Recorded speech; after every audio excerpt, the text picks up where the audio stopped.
listening to the music of the Dogon people. And for me, it's pretty hard to listen to. But the point of playing music from this small ancient tribe in West Africa is because, maybe as many of you know, the Dogon pose an interesting dilemma for those of us who want to move from our knowns, our comfortable, science-y, archaeological, history is what they teach us in school kind of reality, to the extended reality that we explore so much on this show. And that is because the Dogon, like many ancient people, have always claimed that their ancestors came from the stars. It's an ancient alien kind of thing. But what's unique about the Dogon and the way they relate to today's guest is that when the Dogon first encountered Western anthropologists in the 1830s, they told them some specific information that they were given by their star brother ancestors. In particular, they told anthropologists that they were from the Sirian star system, a star which is one of the brightest stars in the sky, so bright, in fact, they said, that it obscured the fact that there was a smaller dwarf star circling around the visible star. But in the 1830s, this was impossible to see, even with the telescopes of the time. In fact, it wasn't visible until the telescope technology that we had in 1970, when astronomers looked and were able to confirm that there is a twin star around Sirius.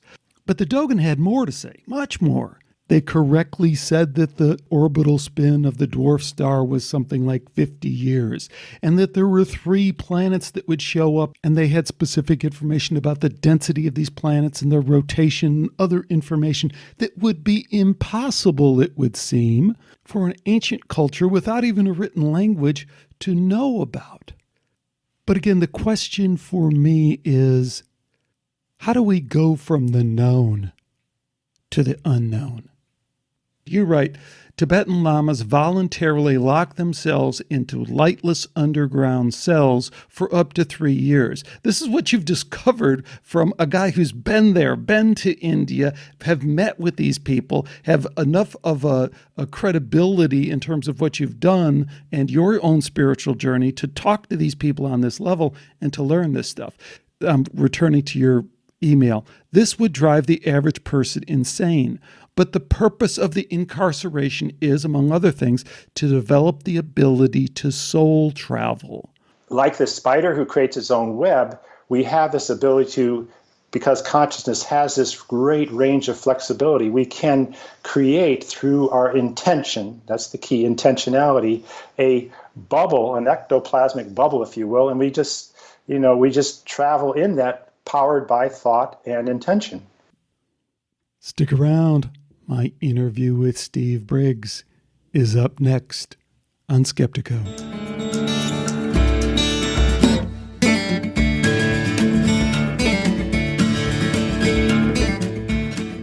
Today we welcome Steve Briggs to Skeptico. Steve is the author of India Mirror of Truth, a book that chronicles his amazing journey and experiences with a variety of Indian mystics, yogis, and otherwise just amazing people.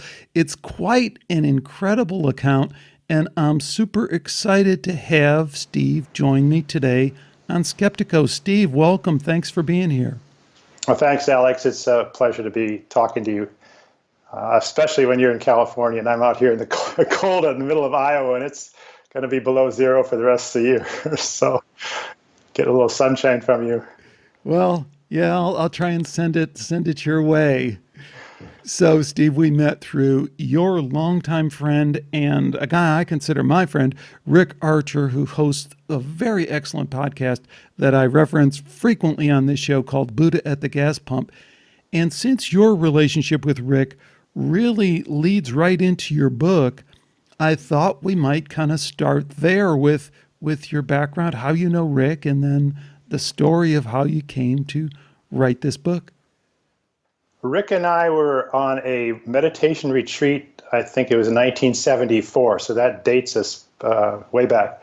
It was in the French Alps, and actually Rick was leading the retreat. There were a couple hundred of us, mostly were Americans, and So we got to know each other there. We met, and then both of us later on got married, and our wives had been friends since they were teenagers. So we have a long connection. He's a great guy. And a further thing was that for about 10 years, we were also on what's called a brahmachari program, a single man kind of monkish program together, and we traveled to Philippines and India and Germany and Switzerland over those. So I got to know Rick really well. And this is all in the service devotion to Maharishi. This was in the context of Maharishi Mahesh Yogi's Transcendental Meditation program, and I would say more in the direction of some of his advanced programs, which a lot of times aren't as well known. But we did projects for him. I did projects for Maharishi in India for those 7 years, which was the genesis of the book I wrote. And we spent 6 months in the Philippines with President Marcos and all kinds of fun stuff, interesting, different kind of lifestyle that we had there. I was on that program for I think 22 years. So you're talking about it in a rather nonchalant way, which is fine, but yeah.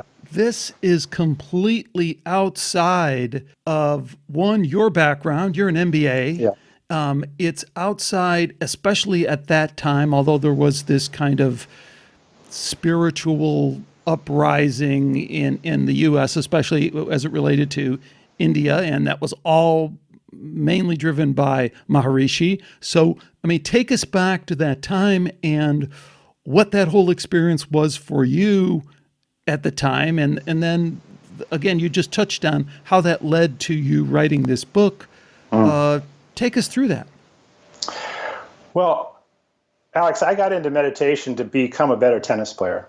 This is when I was 19, just a freshman in college, University of Arizona, on a tennis scholarship. And tennis meant the world to me then. It's still my occupation.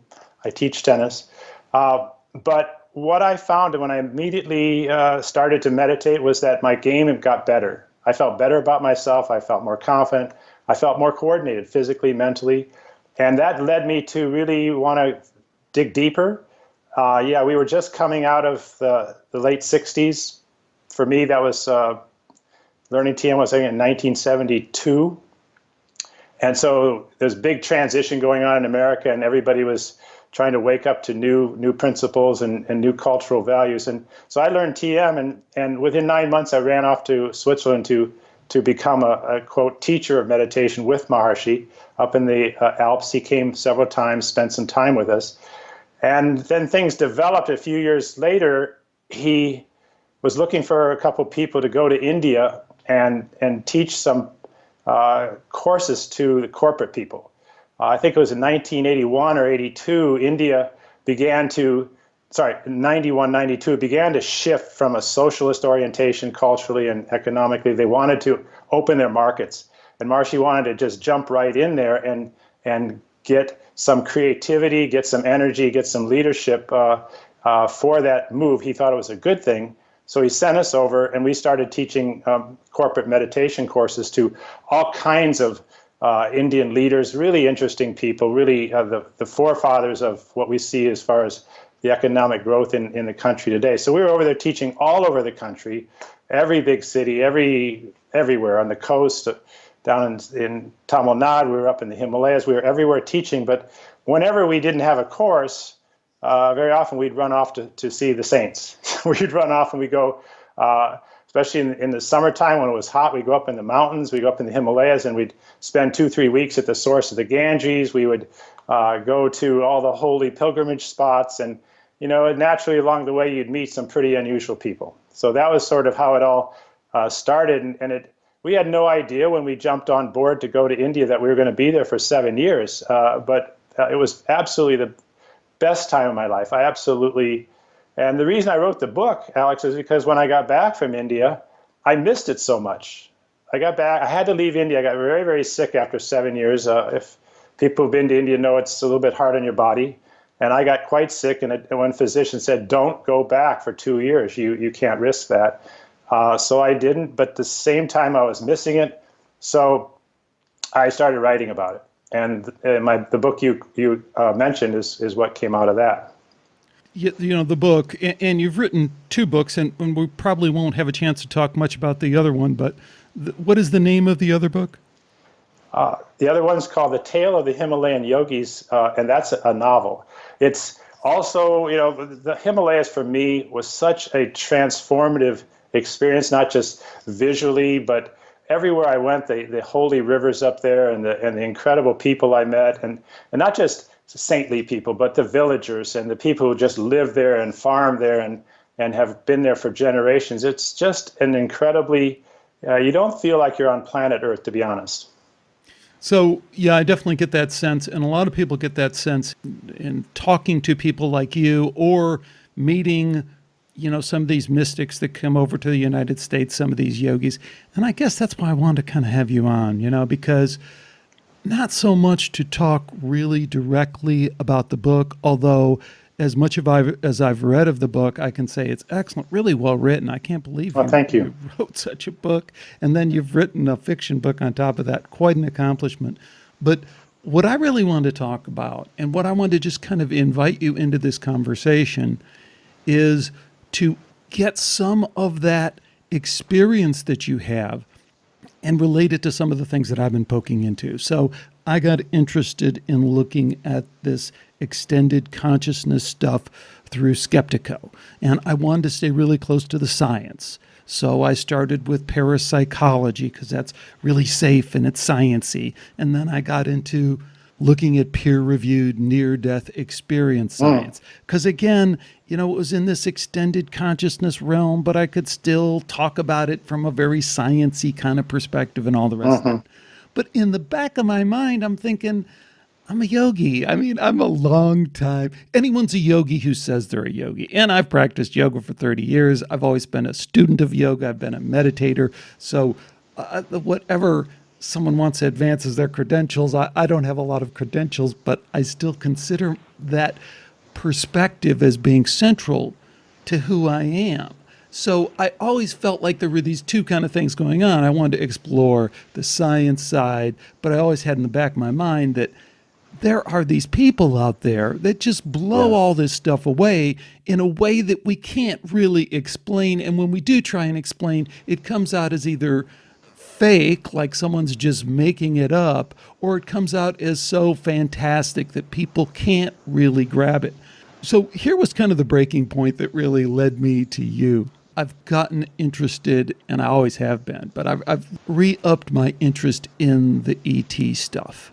And primarily because a buddy of mine, Ray Hernandez, who's been working for a long time in setting up this organization with former astronaut Edgar Mitchell, Dr. Edgar Mitchell, and who also founded IONS.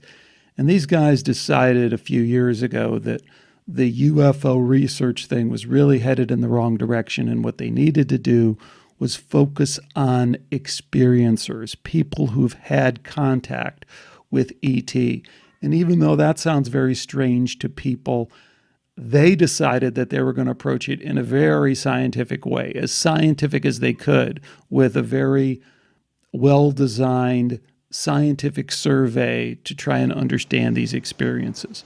And the net result of that, Steve, is this movement among that community to kind of recast these contact experiences as spiritually transformative experiences, because that's kind of where they go. They line up with the near-death experiences. And that's the point where I jumped ship and said, wait a minute, what are we looking at here when we're starting to call these experiences genuine spiritual experiences? Are these somehow counterfeited spiritual experiences? And then that caused me to re-examine whether any spiritual experience is genuine or whether we're counterfeiting all of them.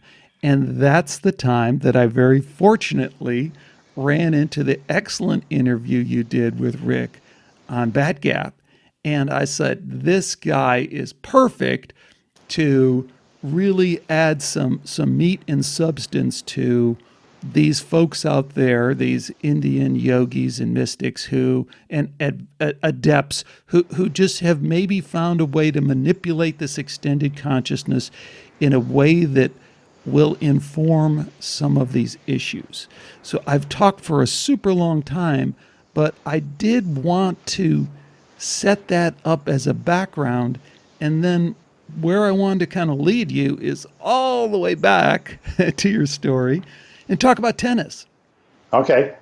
Because in your interview with Rick, you guys opened it up in really kind of a cool way in talking about tennis. And you, Steve, related it back to even an earlier experience you had as a kid. That you want to talk about that experience and that first extraordinary kind of extended consciousness experience?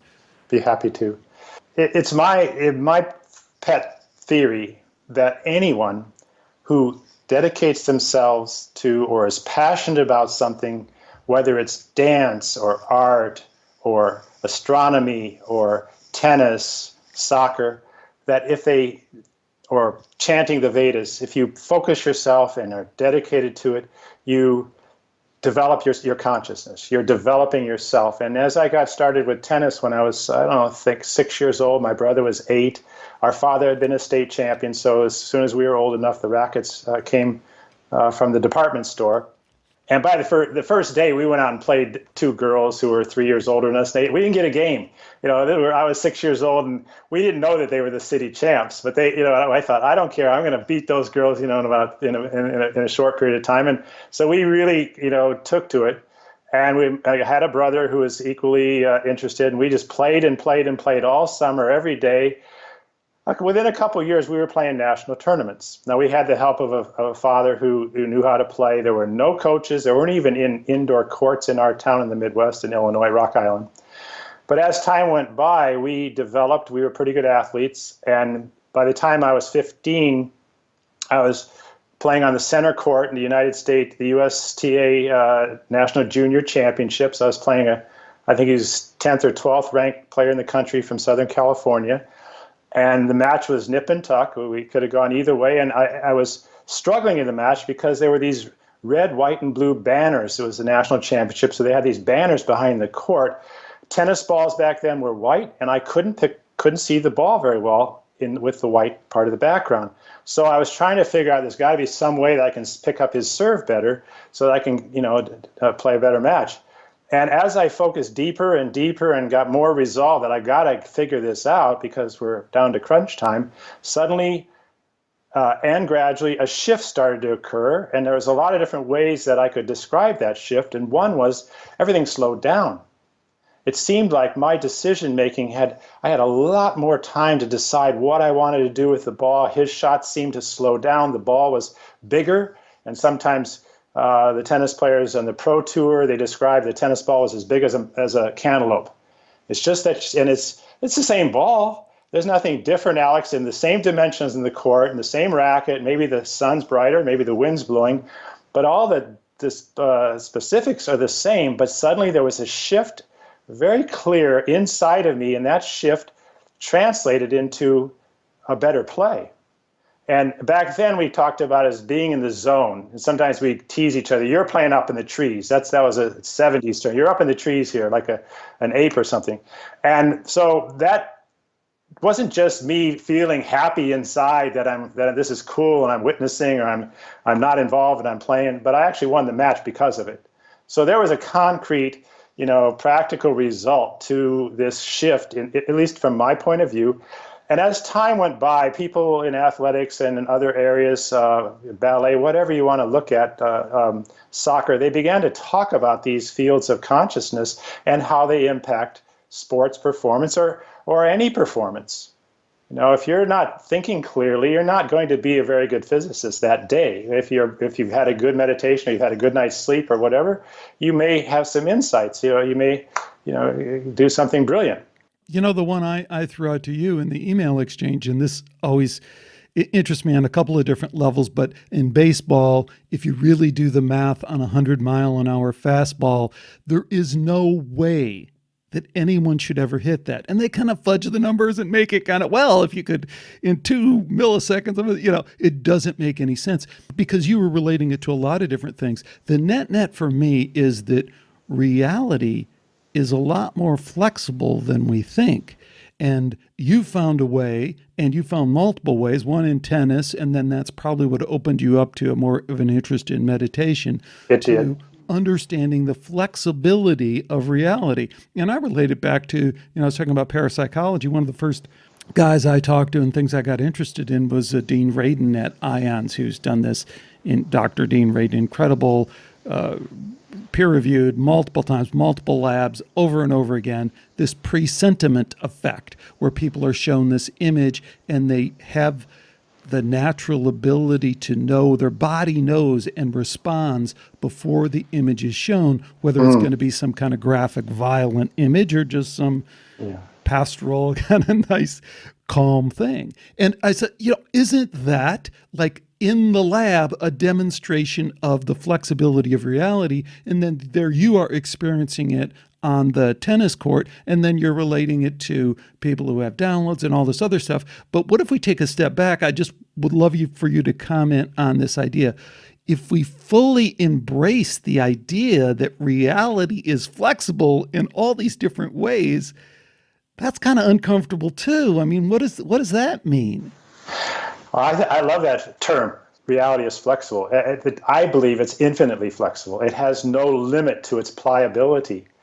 And I hope we can, delve into that a little bit more later on. But one example of that flexibility is I don't know if you want to call it precognitive, but I knew what my opponent in this match that I was referencing, I knew what my opponent was where he was going to hit his serve.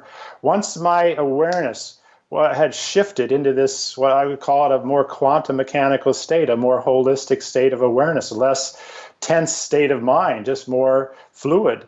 Then suddenly great things were happening, and it was like, hey, it's like I'm a man playing against a child. I had this advanced inside information, and it's like being an insider on Wall Street. How can you lose? So I don't care for the analogy, but anyway, that's how it felt, and that's what the result was. And I won that match and went on to get a top 15 ranking in the country based on 1 hour of transcendent experience. And then you use that. I love how the story goes. The coach is getting mad because you were teaching everyone TM. Everyone was meditating, and it was effective in your success on the court. I had all my old college buddies. We had a varsity of 8 players, and 5 out of the 8 guys learned to meditate the year that I became a teacher. My brother was there, including my brother, my doubles partner, and we went on to win 3 conference championships and 3 top 10 NCAA finishes, and we were having a blast. We were all free. We had a couple of guys, Southern California surfer bums, that they took to it really easily, and so the only downside was our coach kept saying, "Hey, how come you guys never come down and have coffee with me at the hotel for breakfast?" Because we were all up in our rooms dutifully doing 20 minutes of meditation, before we showed up.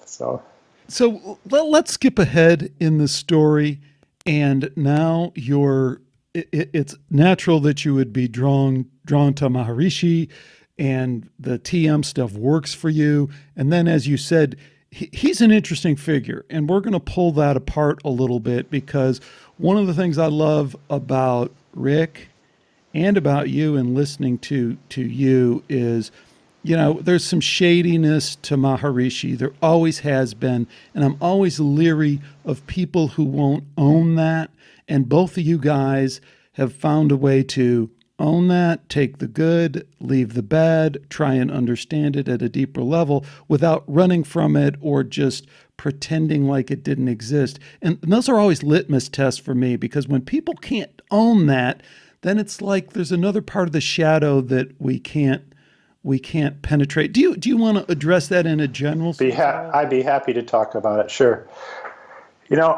I think I have maybe potential for a little bit of a decent, reasonable insight, because the 7 years I was in India, and then the 40 plus years that I've been interacting with the guru figures and so forth. So If we look at it a little bit from the Indian culture point of view, just as a general picture, and then we can hone in on specific stuff.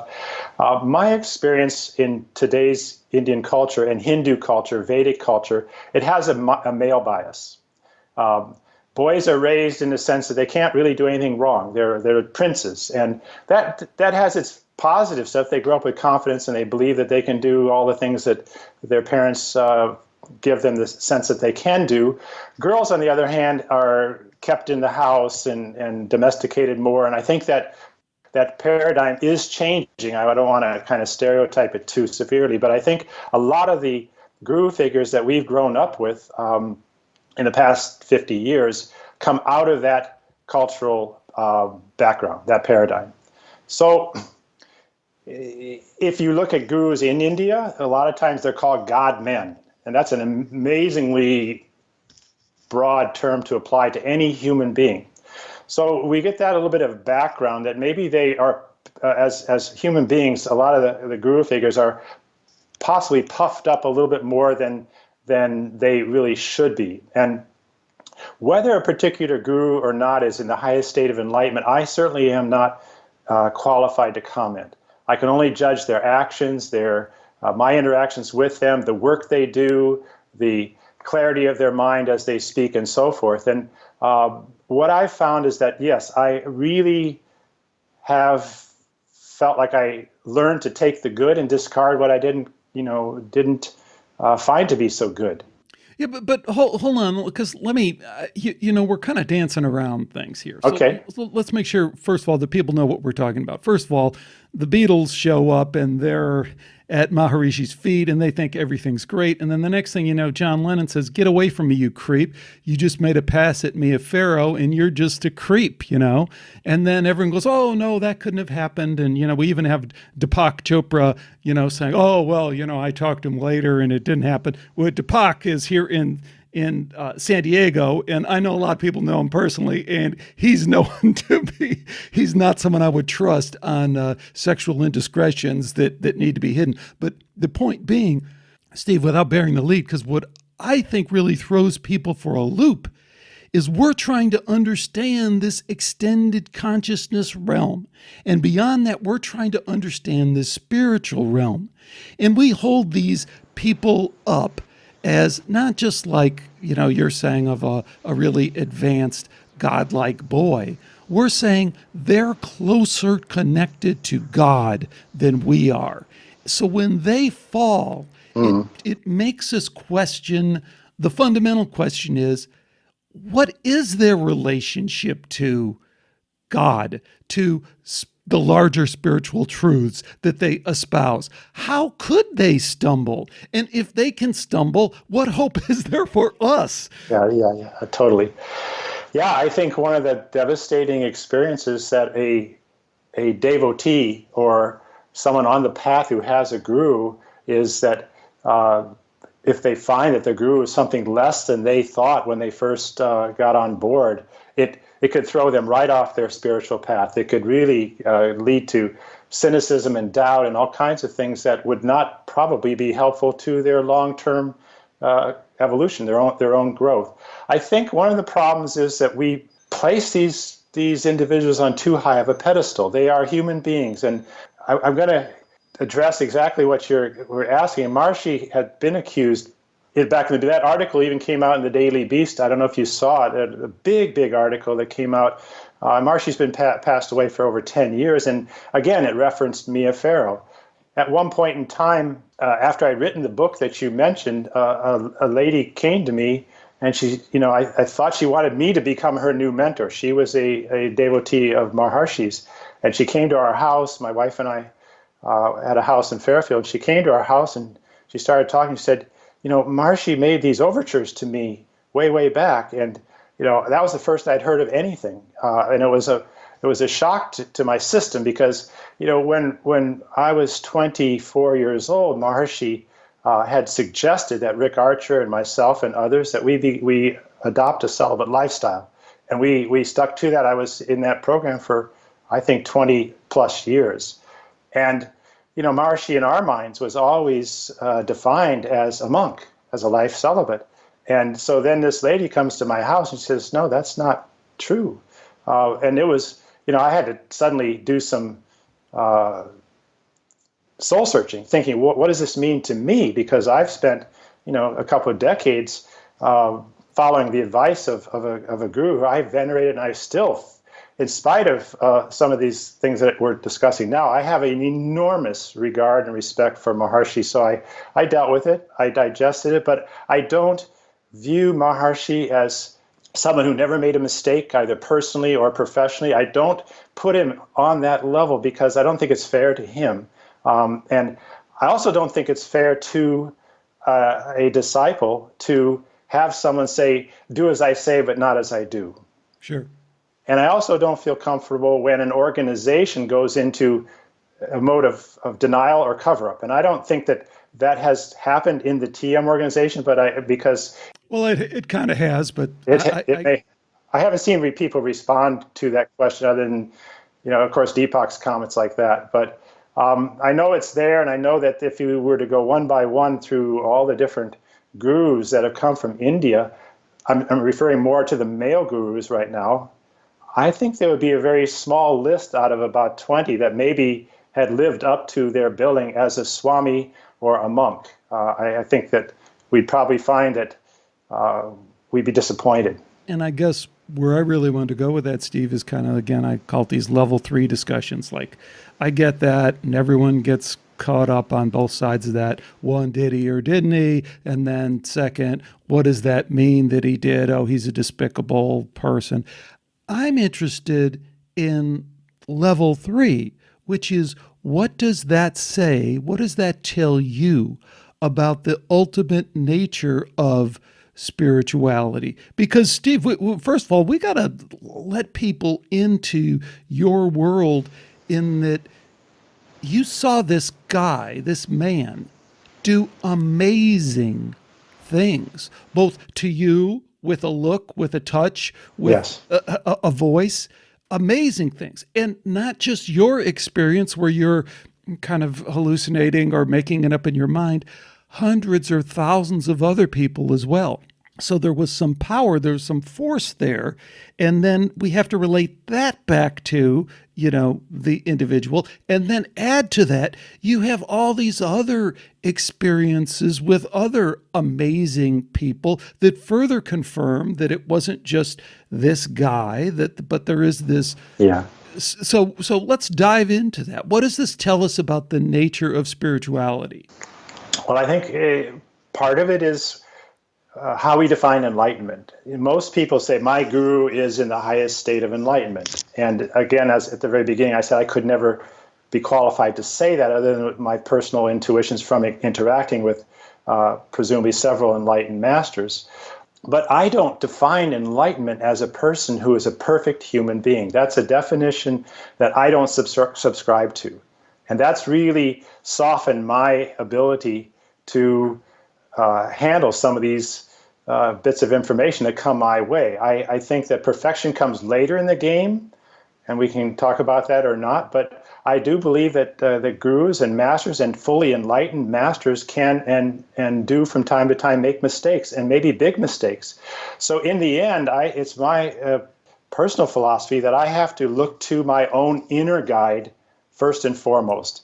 And to whatever extent someone from the outside, whether it's Rick or you or a friend or my wife or a mentor or a guru, whatever they recommend to me, if it makes sense, then I adopt it. But my inner gyroscope, my inner measure of things still becomes my primary guru.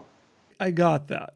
Let me approach this from another angle, because in the email you wrote to me, which maybe will jump us into these amazing experiences that you have, because I feel like we're still nibbling on the outside. You write, Tibetan lamas voluntarily lock themselves into lightless underground cells for up to 3 years. This is what you've discovered from a guy who's been there, been to India, have met with these people, have enough of a credibility in terms of what you've done and your own spiritual journey to talk to these people on this level and to learn this stuff. Returning to your email, this would drive the average person insane. But the purpose of the incarceration is, among other things, to develop the ability to soul travel. Once the Lama learns to leave the body at will, he can travel throughout the cosmos.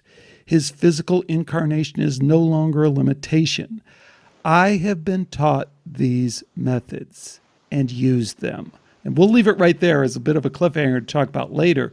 But do you see where I'm going now? Here is a technique that whether you're a scoundrel, well, we don't know because there's the yamas and the niyamas, but it isn't saying you have to meet these other moral criteria. It says, hey, if you do some kind of sensory deprivation thing, if you do some kind of breathing thing, some kind of meditation, tennis related kind of thing, you can leave your body and travel.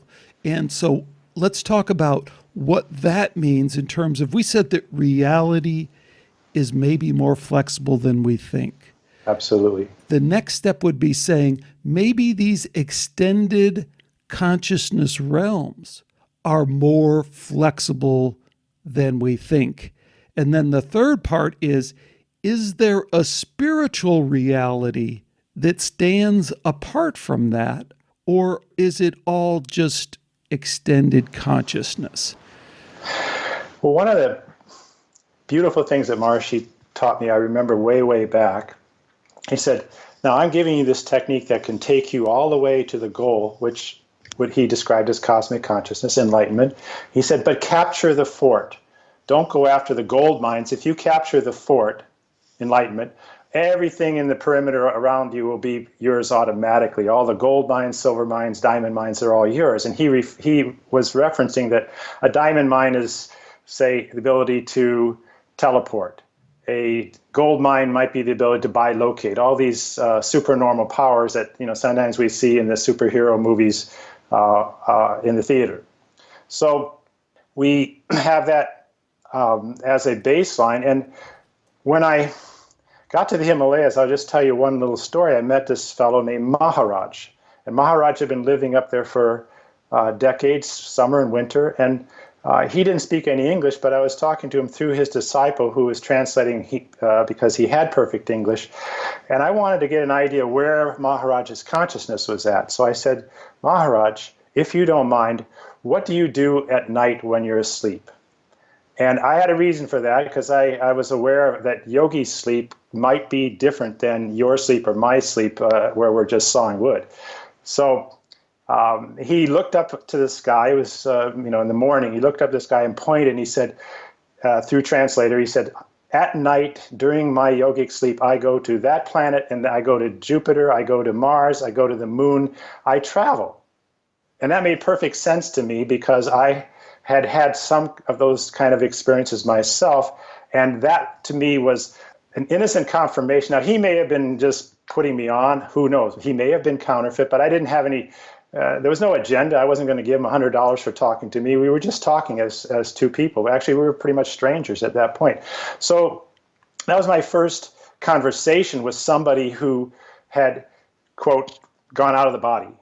Now, since that time, that's 20 years ago, I've had a lot of experience that we could qualify as out of the body. And some people have written about those experiences as a result of near death. Accidents, automobile accident, illness. There's been bestsellers written by people who have thought they died and come back.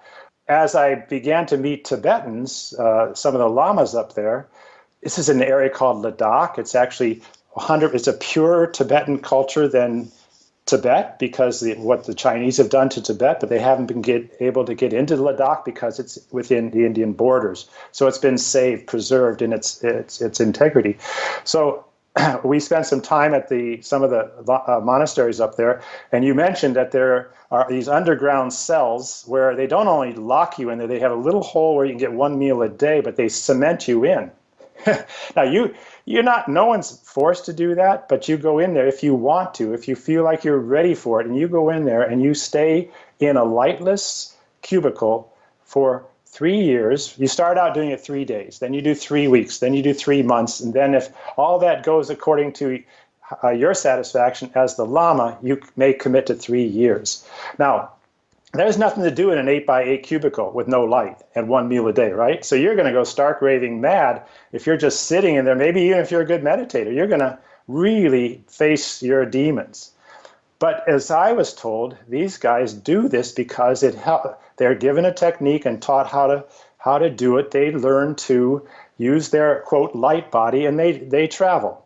And they might be having a better time in that cell than we are traveling the world in airplanes, because they move through the universe, this is using their terms, as easily as we move around in a car, easier, or in an airplane.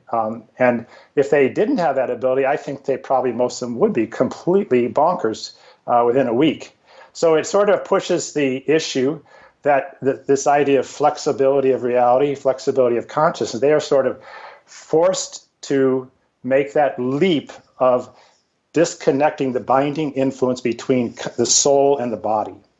Now, when they travel, and when I've traveled, these were not techniques, I want to make clear, that I learned from Maharshi. I learned them from a saint in the Himalayas named Keshava, and maybe we'll get around to that. He's written about in the story. This is great. Steve, I love the way you kind of tiptoe into this stuff, because you're a deep guy. You have some amazing stories and experiences that you could tell, and you make it. You just kind of talked about traveling. So tell us how you learned to travel.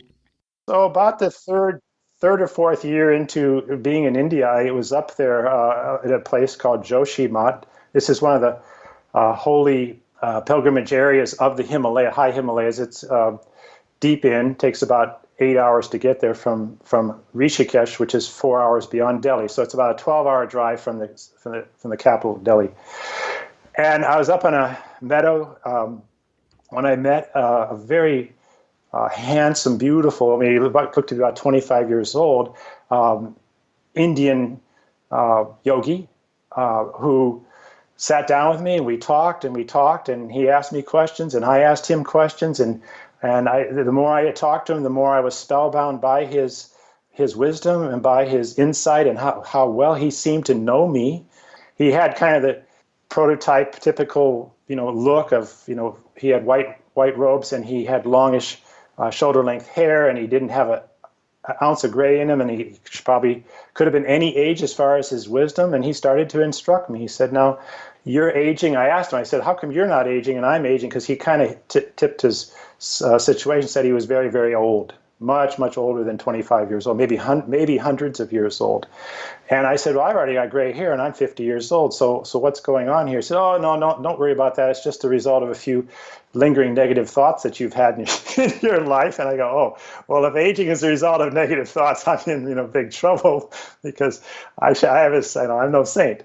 So we talked about that, and he said, "Listen, here's some things I would like you to consider doing." And he didn't sit down and initiate me formally, but he said, "I really think you would enjoy doing this," what he called circular breathing. It's just this, and you can he said, "Do it all day." He said, "Do it when you're on the telephone, riding in a car, sitting on a plane, but conscious breathing." He said, "The body can survive with just breathing unconsciously, but when you add consciousness to your breathing, you are moving very rapidly then in the direction of God, because your greatest connection to God is your breath." And I thought, wow, this is very, very profound. And I adopted it. I started doing it. I do it in between points even to this day on a tennis court. So that was one thing he suggested. Another thing he suggested, and I don't know if we should put a caveat, I said, don't do this at home, but he said, "Listen, get your mantra going and keep it going 24/7. Now, 24/7 means literally that, whether you're awake, asleep, or dreaming. And that takes some skill. That's yogic to me. That's truly an advanced thing, because to set up, you might want to call it autopilot, but if you can set up a condition of your mind so that as you're going through your life, you have that resonating in the background, that's fairly, to my mind, a fairly advanced ability. So those are a couple of things that he suggested I do. And a third thing that Keshava suggested to do was, he asked me, "Who do I love in terms of divine? Who do I love? Do you love Jesus?" I said, "Well, I was born a Christian, but I relate more to the Hindu tradition." Now he said, "Okay, choose someone, Krishna, Ram, Buddha. Who do you like?" I said, Krishna's good. Krishna's good. And so he said, "Okay, breathe him through your chest. Breathe him into your heart. Merge with him.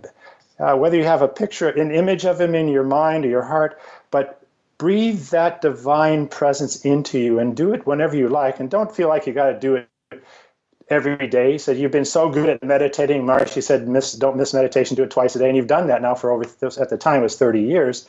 So those were three things that he taught me to do. And as we got more advanced, he gave me some other instructions on how to lift out of my physical 6'3" 190-pound body and go up into what we discovered was a temple on a level which would be out of the body.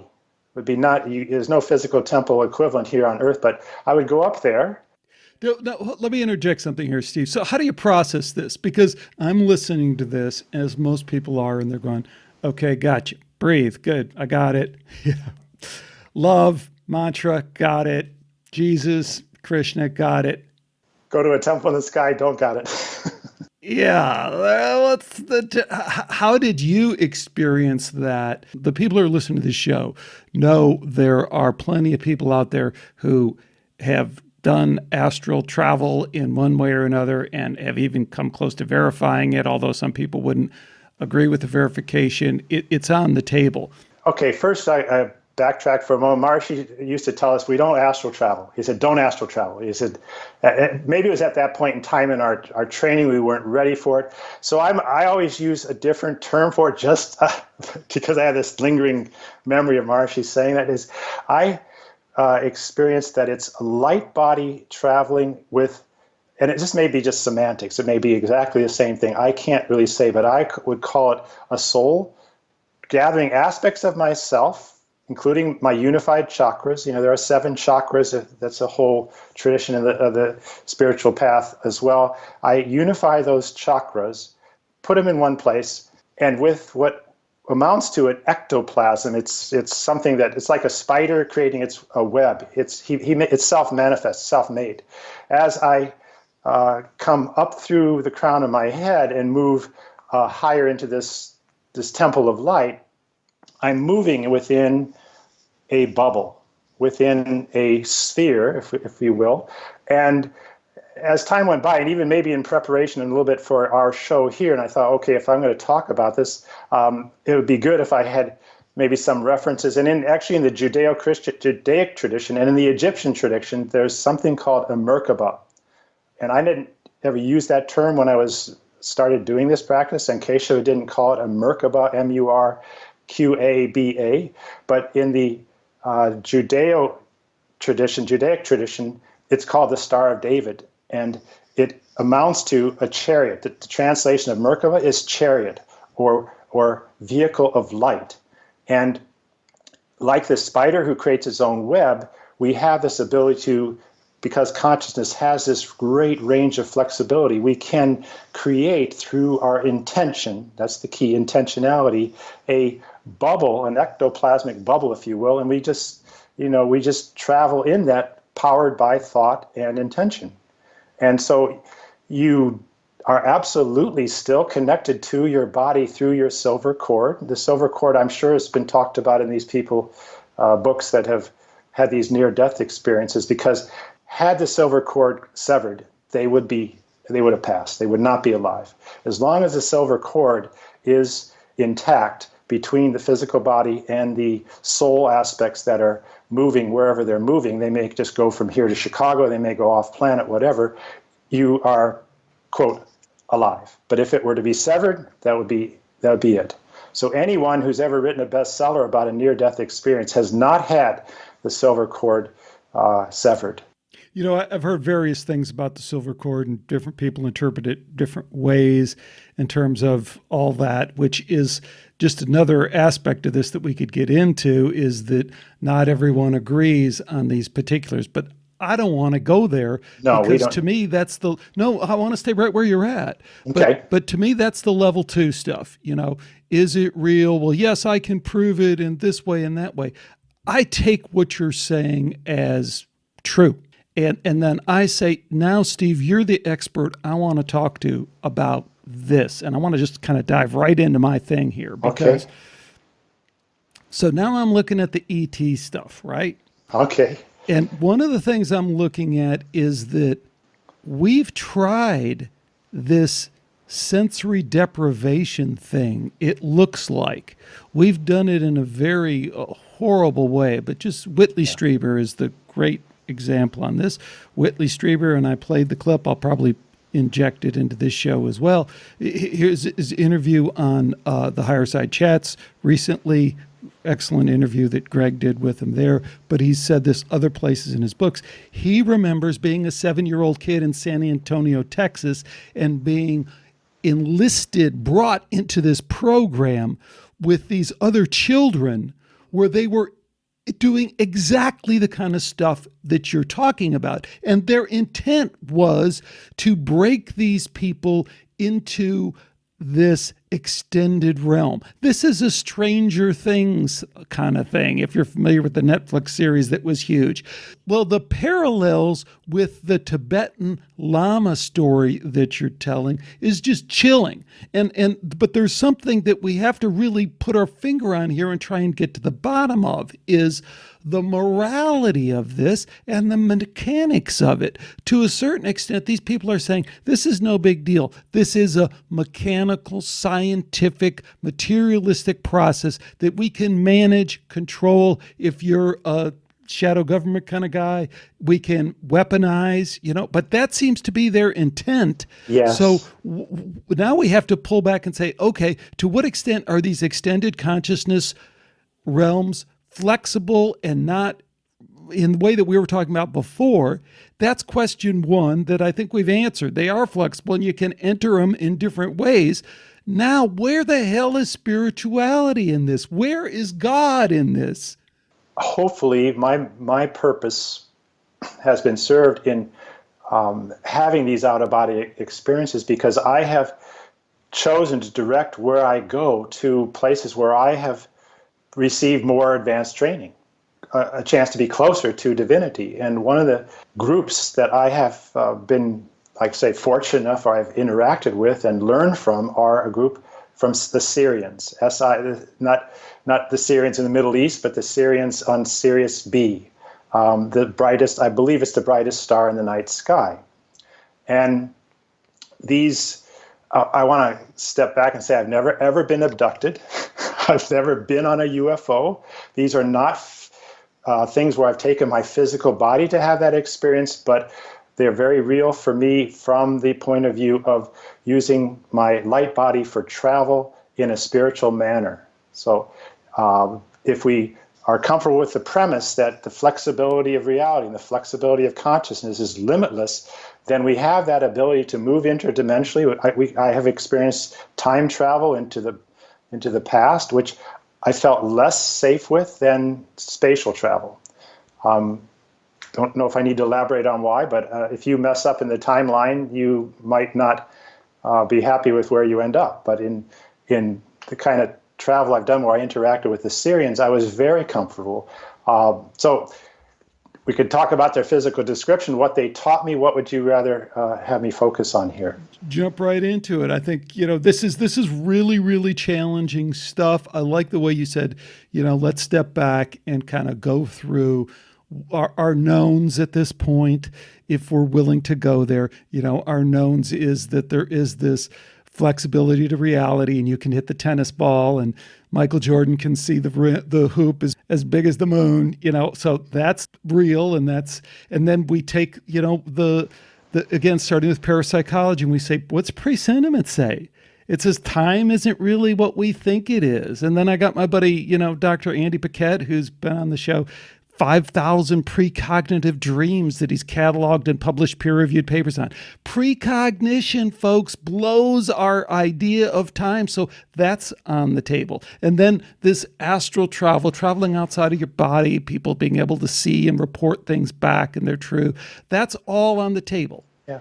Alex, the Tibetan lamas don't think twice about traveling, not just the ones that sit in their cubicle for 3 years. They say, listen, we all do it sleep. We don't wake up knowing we've done it. Some do. Some people say, wait, I visited so-and-so, I went to this place or that, and have some sense that it was real. But other people say it's just too fuzzy and I can't go there and I don't believe that that's possible. And in a sense, when they say, I don't believe that's possible, they've just shut the door on it. So that's another thing about infinite flexibility of consciousness. You are the free will decider. And if you say, I have the potential to have this experience, then you do have that potential. So with that, we've laid the foundation where I feel comfortable we can start talking about Syrians from another planet that you've astral traveled to, and you're willing to say, hey, I think you know that that's real, but... The shadow government has tried to present, I don't know what terms people understand it as, the cabal, the evil guys, the people with the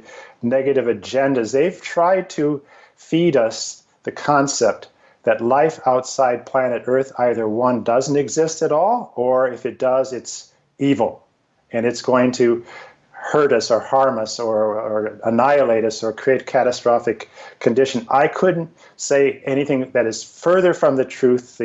The extraterrestrial souls that I met were, if you want to use an analogy, go to a playground, go to that playground in Del Mar there, right on the grassy area, and just on a Saturday, and watch 10 or 12 children between ages of 6 and 10 having fun.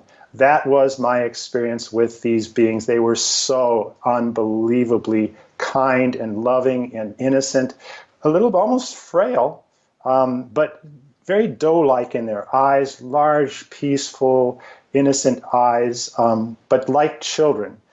That's the physical side and the personality. But in terms of the consciousness side, I had the impression that they could incinerate me in the blink of an eye. They would never do that, but they had the power to do anything because they had the positive intent behind it. They had the power of the Creator in their consciousness because they had the purity to not misuse it. So in my interactions were on multiple occasions, and they taught me a lot of things about myself and about interesting comments about our planet, which I had to think about quite a bit before I could really digest. I said to them, okay, it seems to me that a lot of extraterrestrial beings from different civilizations have an interest in Earth. And they said, that is true. The majority of those organizations, those individuals in those societies, civilizations have a very positive interest in the planet. There are some who have a negative agenda and would like to continue what they're doing, controlling the scenario, the situation here. But they said to me that what the Earth is moving towards soon, but they wouldn't put a time on it. They said it is a radical and major transformation for our planet, and that right now is the biggest game in the universe. It has the attention of many, many civilizations in our galaxy and beyond, because on Earth, and this is the mind blower to me, they said on Earth you have been blessed with the presence of divinity in a human form from time to time. Whether it was Buddha or whether it was Krishna or whether it was Ram or whether it was Jesus or whoever, he said, you have had, God has taken individual personalized body on Earth at various times, and that hasn't happened in other parts of the universe. And I said, well, wait a minute. That's always really troubling for me. It's the center of the universe thing. It's okay. Center of the universe, no, I agree with you. I don't think that we would be fair to say that it's too egocentric to make such a comment. But I took the skeptical point of view on this. I said, well, wait a minute.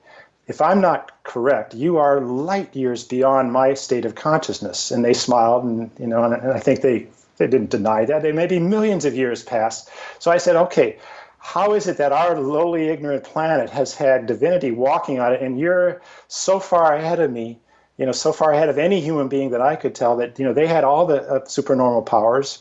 They demonstrated some for me. The ability to shape shift, the ability to do all the things they told me they don't even use, verbal language very often. It's the universal language of telepathy, and they said that some of your religious traditions believe that your planet is only 6,000 years old. Biblical scholars will, if they're purists, they'll say that.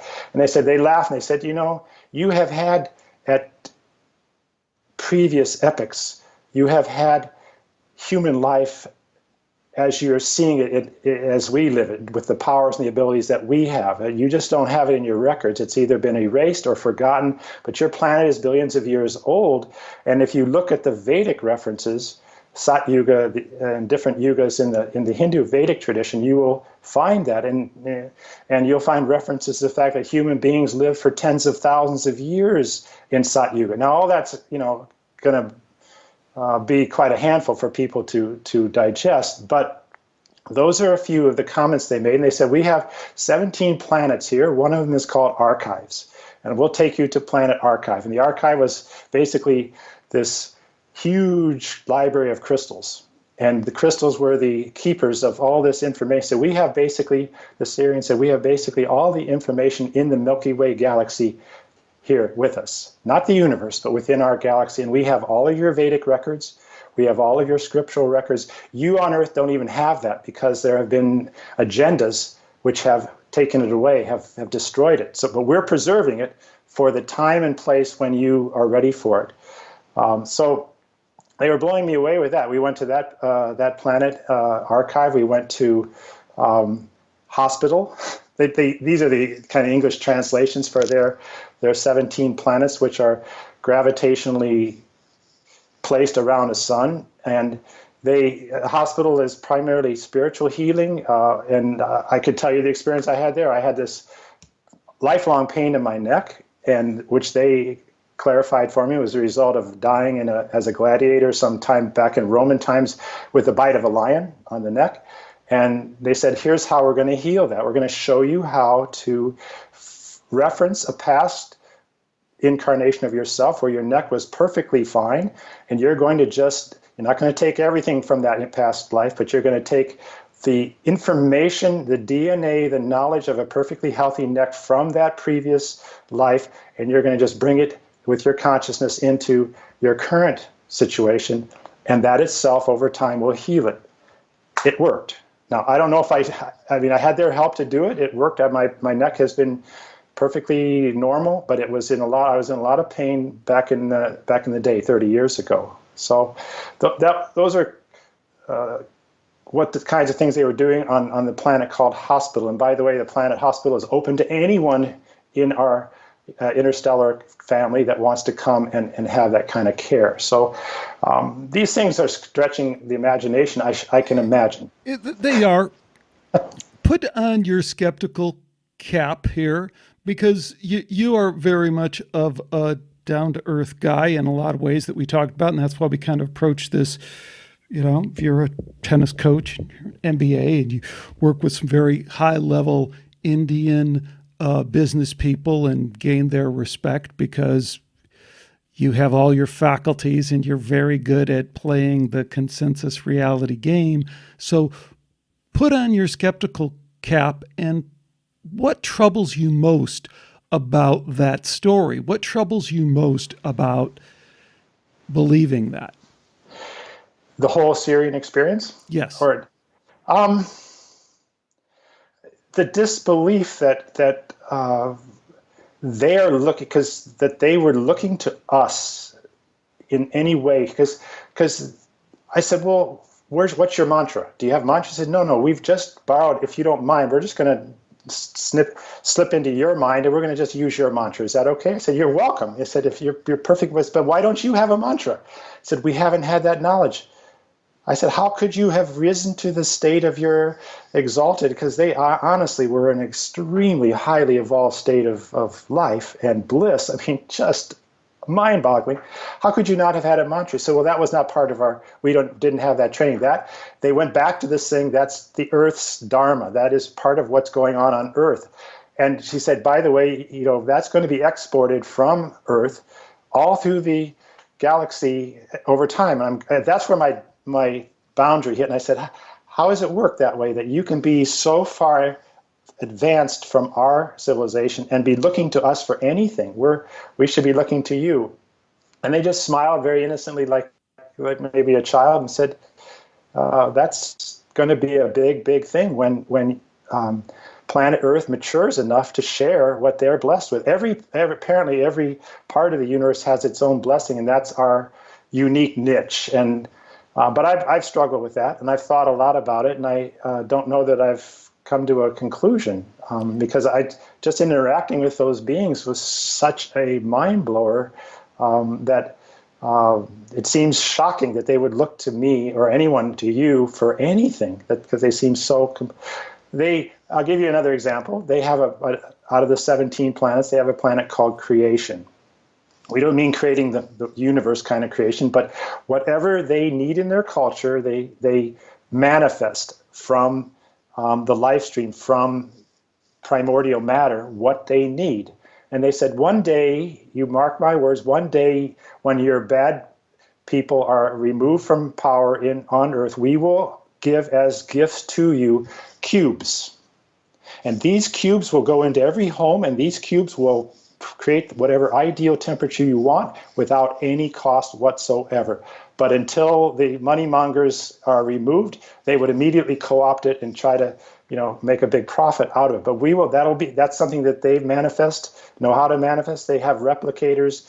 They do have a planet for farming, but they can make instantly out of the field of the consciousness what they want for sustenance, and usually they eat fruit nuts. That's where it starts to break down for me. Okay. Is a couple ways. One is, we just said time is flexible, and yet, or in reality is flexible in all these ways, and they're confirming that, and yet they seem bound to certain very materialistic sounding things. Well, we have to go to this planet for this. We have to store this in a crystal. I mean, it sounds so dorky for someone who's traveled outside of their body to another planet. Why do we have to do that? Why do we have to concern ourselves with time? Why do we have to worry about the good people and the bad people? Where is God in all this? I mean, are we just in another? So one is resolving those realities. So let's just start there. I won't go on. Well, you play, some of it might be a concession to just kind of play the stupid game, because we got this humanoid, this guy, me, and we're trying to share this in a way that he can relate to. I'm only speculating that, okay, I do know that they don't, that's kind of a little more cosmic in nature, that when we talked about their form of government, it says we have no government, we have a consensus. When we need to make a decision, we just have everyone put their individual consciousness into the collective pool, and out of that unity of our awarenesses, we automatically come up with what's right for our group of beings. And so that was another planet, government. But again, whether they're playing the game because they're part of creation and they want to have these kind of physical constructs, I never asked them those questions. You should have been there. You could have asked them much better questions than I'm doing. No, not at all. I mean, I'm just... like, one of the things that challenges me with back to the near-death experience, if I can ground it there, sure, is the nice thing about the near-death experience is that these people are dead. Some people argue that and say, well, they're not really dead. It's like... they're flatlined, yeah. Yeah, they no longer have a functioning brain that we have under any understanding from our physical, biological way, how that could generate, sustain consciousness / memories, whatever you want to call it. And people who aren't there yet are not still listening to this interview, but we all know that data is there. But once we step beyond that, then we get these stories, Steve, that are all over the place. We have people who are encountering Jesus, people who are encountering light beings. Gotcha. So it does seem that the flexibility of this extended realm makes it hard to pin all this stuff down. The part that really challenges me are two things. One is we are doing some of this evil shit. There's just no question about it. MK Ultra and what Whitley Strieber is talking about, they are actively trying to access these realms. And that adds a level of reality to it that anyone who isn't, thinking they can just dismiss this, look out, because they're trying to weaponize this in a way. And I'd like to understand what the implications of that are. And that always leads me back to the same thing of counterfeited spirituality. Is there a real spirituality? Does God kind of play at a different level than all this shit?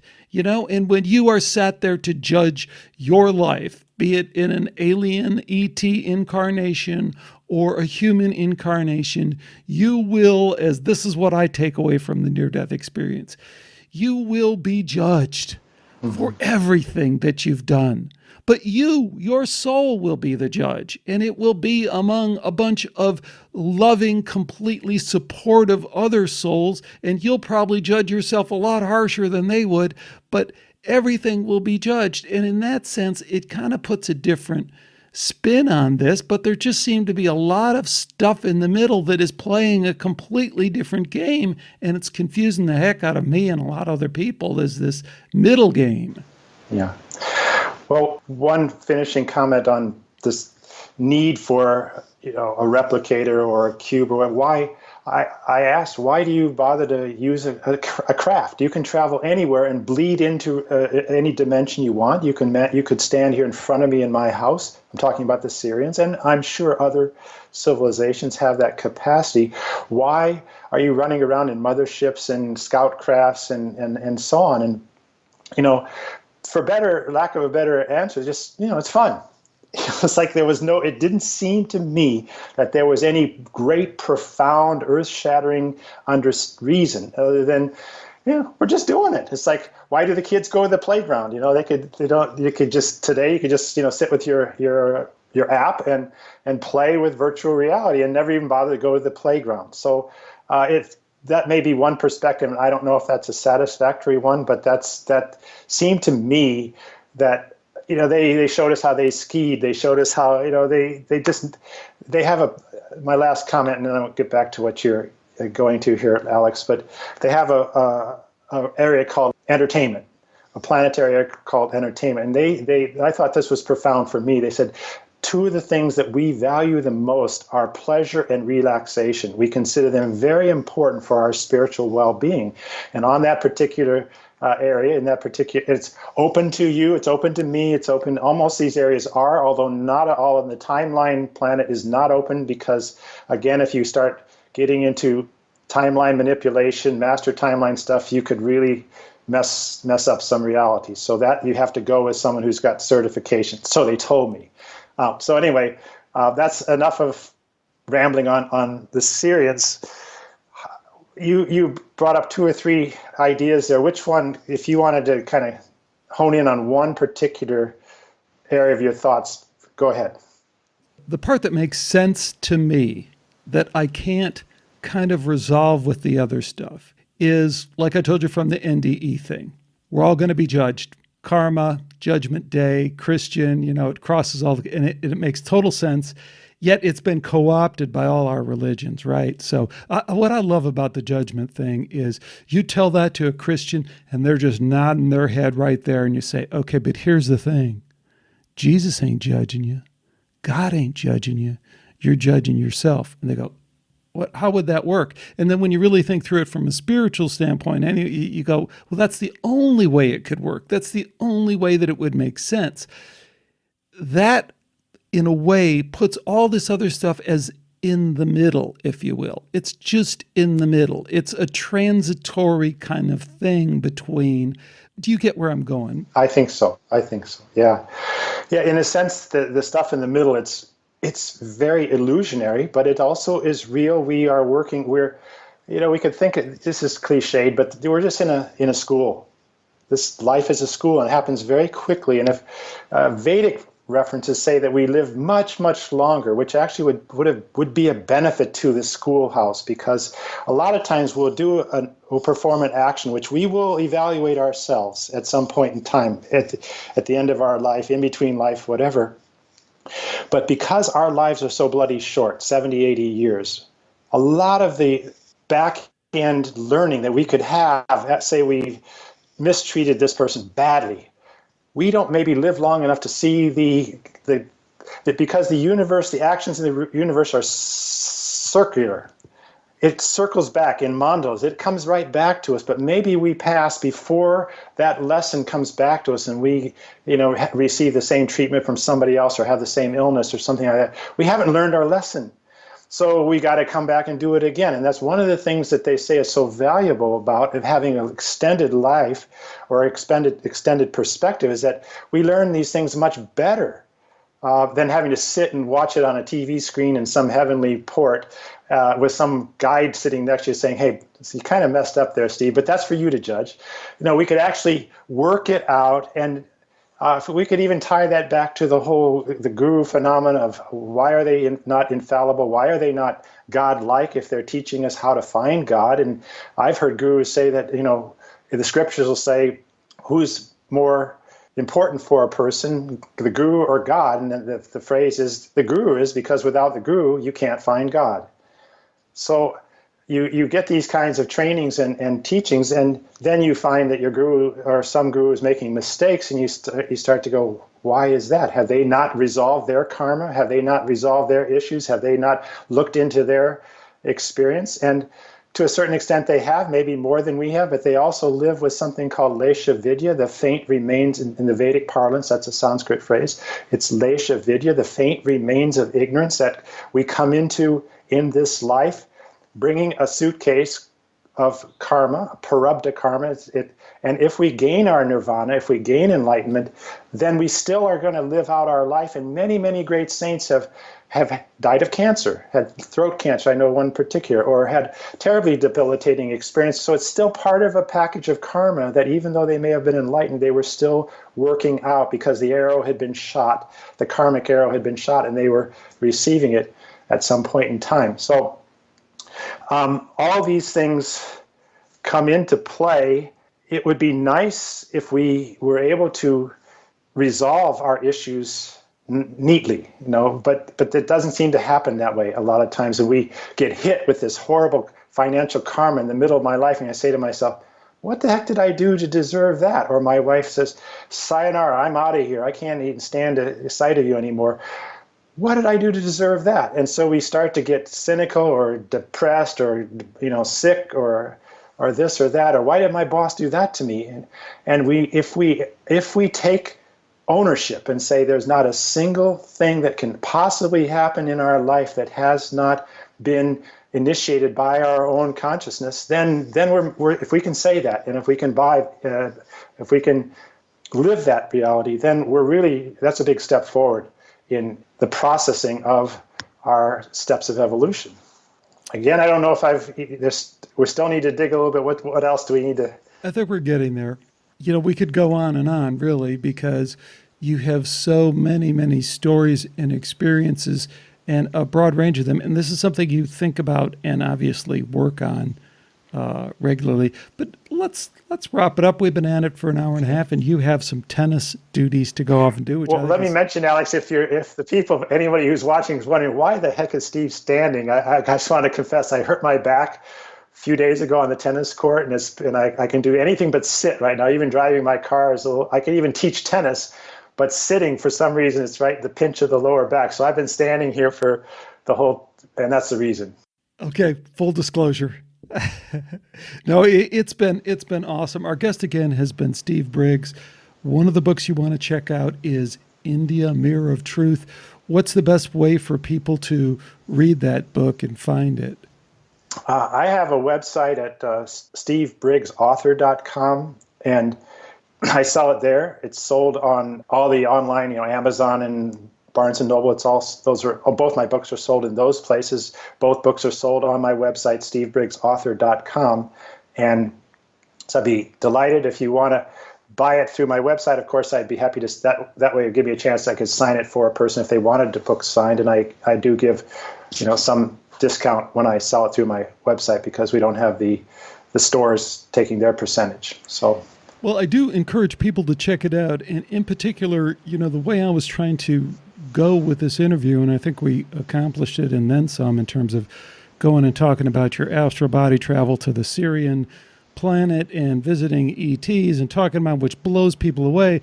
But what I want people to know is both in this book that I've read and the other one that I haven't, but in what you've told me, these are accounts that are verifiable. I mean, you were there in India. Here is the photo of the Oh, yeah. sadhu that you were sitting next to. So if people are kind of taken aback and can't swallow all of that stuff, read the book. Read the book because it's very down to earth, and yet the book is also a launching pad for some extraordinary experiences that are in the book as well. So we have to find a way to incorporate in your reality, or we're just burying our head in the sand, and we just can't do that. What are your comments on that, Steve?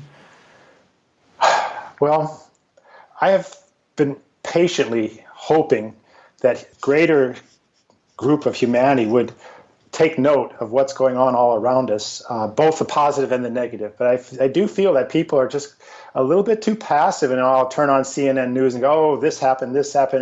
And I'll tell you, from my experience and in the inner fields of consciousness and in my guides and so forth, they said, listen, that's the last place you should rely. Don't rely on, quote, network news, all these things. You just need to disconnect from that because it has an agenda, which is not to develop your consciousness, but to restrain it somehow. So I do feel that on the positive side, that people are waking up. You know, that's Rick's show. Rick Archer's show, people waking up in their individual experiences. And I thought I'd woken up quite a bit, and just 3 months ago, I had this beautiful, we call it darshan, internal darshan experience, and happened to be with Maharshi, and he showed up in a moment of lucidity when I was meditating in the night, and he put both hands on my forehead, and I'll tell you, I thought the rheostat was pretty bright inside, but it just went up about a few notches, and I was, again, blown away by what the potential is for what a guru might do or a mentor might do of what I have always felt was an impressive stature that Maharshi had. So that happened just in June. And I just, say, okay, I see the shortcomings in my mentors, but I also see the blessings that they've shared with me. So I just, that would be a final comment too, that don't expect perfection use discrimination, evaluate who you're going to take knowledge from. And if your internal, if your feeling level, your heart feels right about it, if your intellect makes sense to you, then we want to move along. We want to take that up, but don't go in blindly. Talk to your friends, talk to the people you trust, and go in with your eyes open. The other thing, I guess, in the couple minutes we'd have that I'd like to talk about is, I feel like it's important to choose good and to choose the right path, because I think that it's easy when we look at all the information we get about these extended realms, in the same way we're talking about the evil that is being done.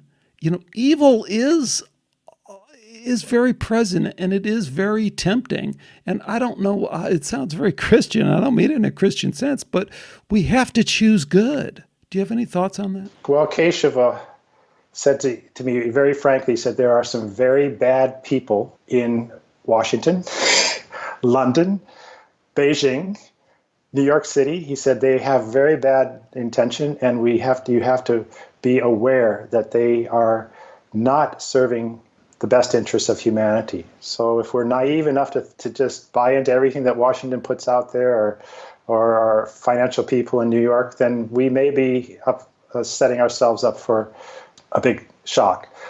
But beyond that, I would say, and this is a lesson I really have still continued to work on, and that is the thing that what Keshav said is that, Steve, every thought, when the thoughts you have is propelled by a strong emotion or feeling behind it, that takes on a life of its own. That thought itself, it becomes like a living being, and it moves. And as it moves out of you to wherever you're sending it, I don't like that person cheated me in the tennis match, it gathers more energy of like quality.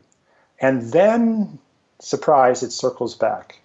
Now you have to, as you begin to decide how you're going to feel about your ex-wife, or how you're going to feel about your boss, or how anything, keep that as a reference point. And I continue to consciously go, wait a second, I don't really want to send an arrow somewhere that I know will ultimately come back and hit me right in the chest. So that is a lesson that I'm still working on, among others, but that's one that I really think we could all benefit from. And that's a lesson that I really was impressed by the Tibetans. I won't say they're not feeling people at all, because they're beautiful, and I loved all my interactions. But they are not interested in leaping into the game kind of the way Westerners might do it, and just putting on the gloves and slugging it out. They have a little bit, okay, well I see that you've been done wrong to, but maybe say, well, there's karma involved, there's all these other things involved, so don't just leap in and start swinging, because it's going to come back. So that's a personal lesson that I continue to almost read stuff every day to remind myself that's something that I feel I'm still in school for. Yeah, buddy, I'm in school for that one too. Well, we wouldn't be here if we didn't have a few lessons to learn, and it's part of the deal. And I'm good with that, and we will evaluate. We'll grade ourselves at the end of the term, at the end of the class, before we move on to the next grade. We'll have that chance to grade ourselves, to judge ourselves, see how we did, and see what we didn't do so well, and we will correct it. And time, which has no reality, ultimately in this big, infinitely flexible soup, we have all the time we need. Whether we want it. As Americans are really cool from point of view. If they could do something, they want to do it today. They're not going to say, let's wait and we'll do it 20 years from now. Over in Asia, I see that philosophy of, we'll get to that eventually, and there's a little bit more passivity. But that's a great thing, because you won't get your enlightenment unless you start doing something today and tomorrow and the next day. So that's a great quality of Americans. The other side of it is, patience is also a requirement. Patience and tolerance. I think that we could all benefit from more patience, more tolerance toward ourselves as well as others. Yeah. Awesome, Steve.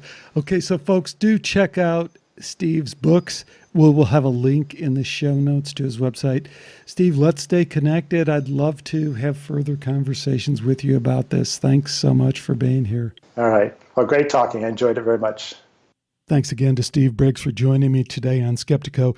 I think it's going to be hard to sidestep the information that emerges in this interview about the Syrians and the specific information about their other planets, and they have all the information in the world stored in these crystals. And I don't know quite what to make of that. It's certainly hard for me to swallow that as a literal reality, but I think Steve is also open to the possibility that he doesn't know how much of that was even intended to be taken literally, or how much of that experience was something that's supposed to fit back inside of our day-to-day normal reality. But what I'd like to challenge you to think about and engage with me about is the process of going from the known to the unknown. Because as we've explored on this show, there's plenty of people we encounter who are really stuck on the scientific, materialistic, biological robot reality and cannot go any further. Most of us listening to this show have said, well, that doesn't make sense either, just based on the most solid scientific data we have. But of course, the problem, and we've all encountered this, and I think we're all wrestling with it, is what do we do when we take the next step that takes us further and further down that rabbit hole? What do we do when we look at the work of Dean Radin and we say, oh, presentiment seems to be real, so I guess my relationship with time is not what I think it is. Oh, consciousness extends beyond bodily death, and my consciousness can leave this body and then seems to be able to leave this earth. Well, what does that mean in terms of consciousness traveling, and how far can it travel, and what can it know and bring back from those travels? These are all steps that I think most of us have taken along this journey. But the challenge is, what do we do when we encounter Steve Briggs and he adds another layer on top of that says, I encountered these yogis in India and they do this and this and this, and they can demonstrate it over and over again. And then what do we do when he says, oh, and by the way, I took what they taught me and I traveled to the Sirius Star and talked to these people, as you heard in the interview? What do we do with that? What do you do with that? How do you process that? That's the question. It's a big one, but I'd love to hear your answer. The place to do it, of course, is through the Skeptico website at skeptiko, where you can find all the previous episodes of Skeptico there for free to download and use as you please. Do stay with me. I got some good stuff coming up. But until next time, do take care and bye for now.